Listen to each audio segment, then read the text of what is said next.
All right, boys. We got 250. Last time you guys saw this thing, it was a little better condition. We had everything like on it. It was a complete bike. But today, we got all parts.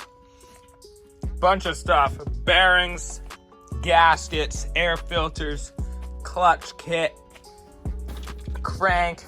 My piston still isn't in, but the one in there should work until it comes in. And then we have Boyesen covers for it. It's gonna look absolutely pristine, boys. I decided to not go for a full build because I just want to get this one sold, that one sold. 2014 rebuilt with the 165 big bore end stroker sold, so I can sell everything and buy a KTM. I'm gonna buy myself a 23 450 SXF, or if by the time I'm ready they have a 300 SX, I would definitely buy a 300 SX instead. So let's get this motor out. All I should need to do is motor mount front, bottom, swing arm, radiators, chain, clutch cable, and then we can take the motor out. I'm gonna use this because my brother is currently cleaning the garage. He doesn't want me to mess it up like I always do. So most of my old parts are in there. You know, we got snowmobile shit, we got dirt bike stuff. It's good. And then here, gonna rebuild it. Let's get into it. So what we're doing here is we're gonna freeze the crank and the crank bearings. You want to make sure there's almost no air inside of these bags because you don't really want to get the frosting on there. Like, you know, when stuff like frost and stuff, you don't really want to have that on there because that can melt and cause water in your motor, and that's not ideal. So put this in a Ziploc bag. These already came sealed, and we're gonna let those chill for a while. Usually they want 24 hours. We're just gonna go until the cases are split and ready to go. So I'm gonna put on a time lapse of me taking out this motor. If I counter any difficulties, which I probably will, because everything on this bike is rusty. So I'm probably gonna have trouble with all of the bolts, which is just perfect. But I'm excited. And also, basically every bolt hole on this subframe is stripped out. Like, what the hell? I bought it used, and yeah, kind of sucks, I'm not gonna lie. And I still need to get this mount welded up here so we can have it all nice and pretty. But until I get that, I'm just gonna run this the stock subframe. So I'll get you guys sorted out here and we'll get it out.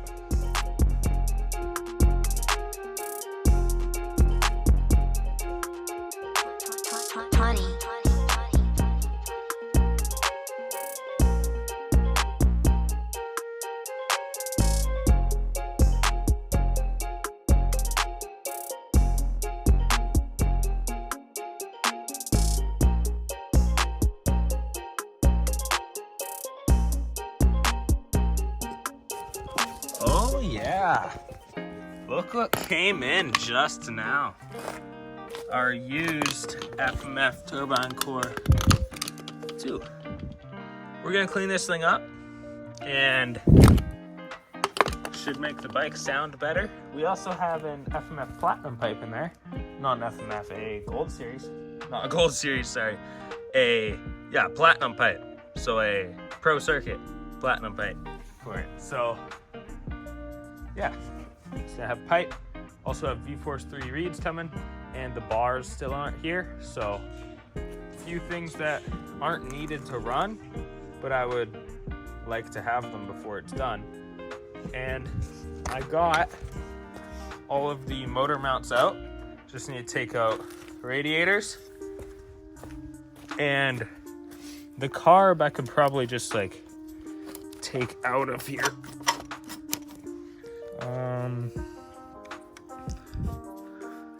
Yeah, I'll take out the carb because it's gonna be a lot easier. Yeah, there we go. Oh, look at all that bad gas coming out of there. Does not smell very great. So, yeah. Radiator's off. Then I'll grab the motor, pick it out, and we'll be good. It actually surprisingly wasn't too tough to take out these motor mounts. They weren't too rusty. This front one was the most rusty. The swing arm bolt was a little tough to get out, but it came out, and this one was easy. So it's great. Let's get that motor out.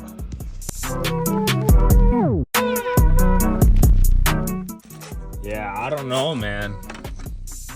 These radiators are pretty thrashed. Like, they held water and everything, but like they're fairly straight. This one's the worst one, but like I could straighten them out, but the fins are all so bad. We're definitely not going to be getting maximum cooling with that.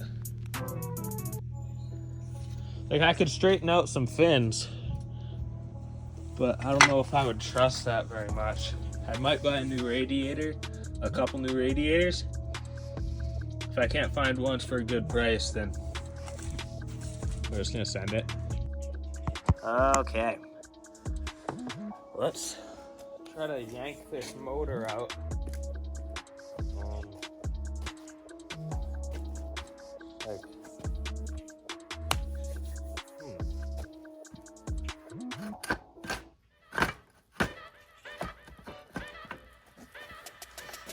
Oh, does that have to come off?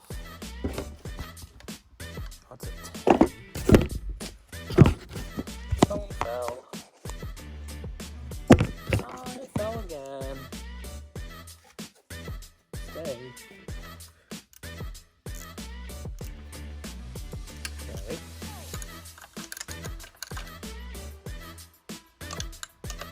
I'm not sure how I'm gonna get this motor out of here.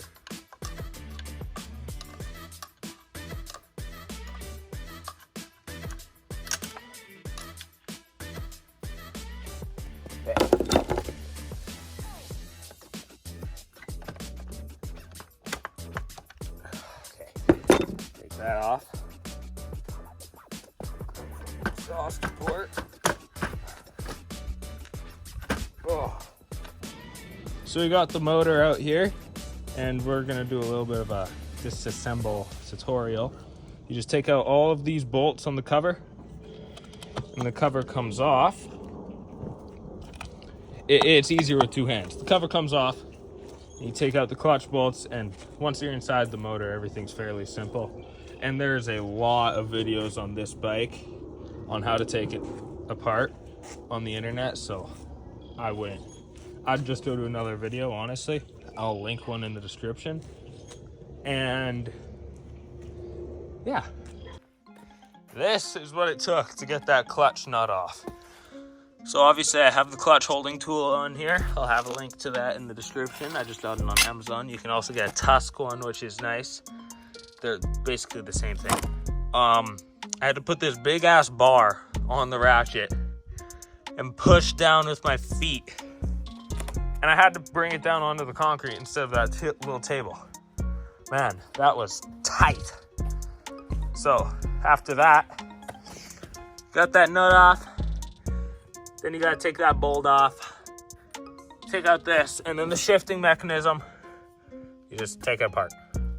It's not too hard, but it can be if it's your first time doing it. But I'll be linking a full teardown video in the description so you guys can watch that for a better idea. So I'm gonna get this back up onto the table, get the rest of the motor torn down, and if I see anything crazy, I'll update you guys. So it started raining a little bit. That doesn't stop me. Look at the motor. It's almost completely disassembled. Only need to get the flywheel side done, and you can take off the countershaft sprocket. that front sprocket's actually really good shape. Like, how many teeth is that? Oh, it's a 14. I prefer a 13, but might work. Yeah, so we have the rod here, and you can, on the camera it's not as visible, but there's, oh yeah, you can see it. There's definite up and down play. It's not too bad. Like, you could probably get away with it for like a couple rides. But yeah, we have the YZ250 crank over there anyway, so why not? What are you doing, cat? Okay, yeah. So one more tool that I'm gonna link in the description is these C-clip pliers.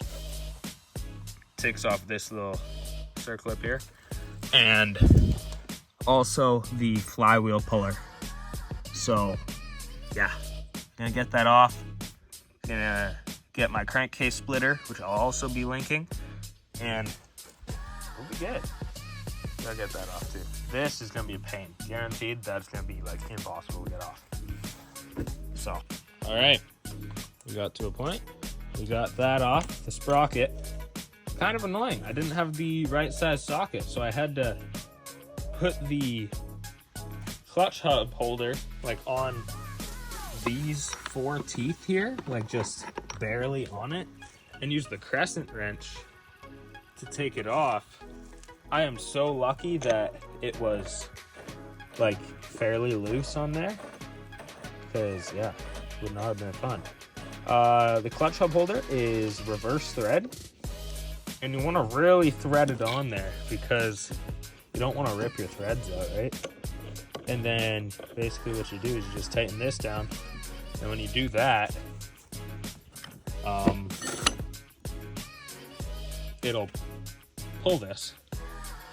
And then yeah, I'll get that off, get the stator off, get all of these bolts off, then I'll get the crankcase splitter, and we'll get split.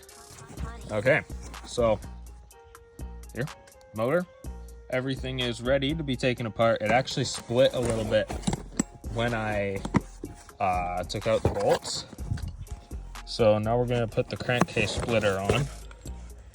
Basically, you just put it in, and you take these studs, there's a third one,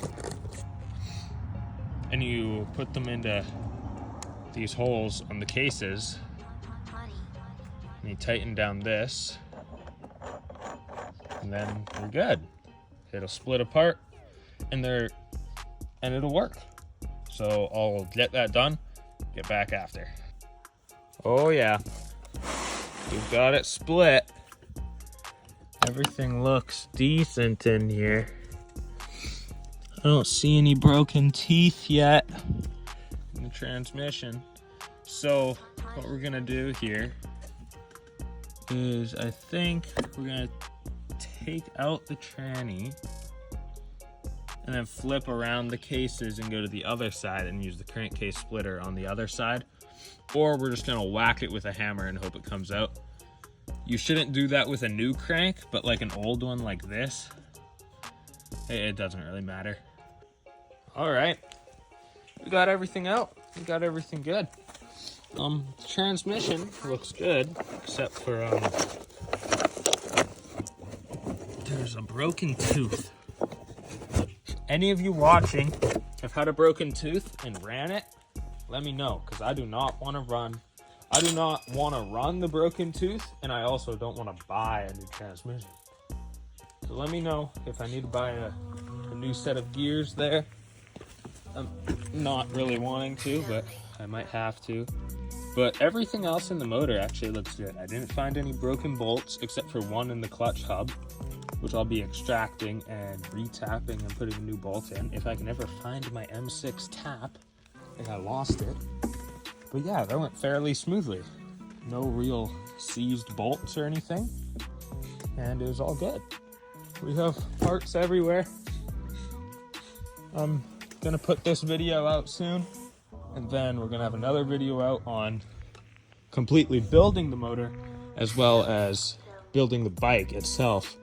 We're not doing anything crazy, just bars, you know, I have voicing covers for it, V-Force 3 reeds, pipe, silencer, plastics, and I got full blue plastics and some OEM 2023 graphics, like OEM style, because you can't get 2023 graphics for this style of plastic, so I just got OEM style for this style of plastics. And also that rear shock, we're gonna have to do something about that rust, because that's not good. But that thing has weird shifting issues too. Yeah, figure that out. Probably gonna have a video on that. And also installing the big bore and the stroker crank on the 2014. You can kind of see the tail end of it there. Yeah, we're gonna put everything away in the garage, nice and clean and organized. My brother wants to wrap his car soon and he doesn't want all my stuff in the way. And clean up, and good night, fellas. See you guys next time.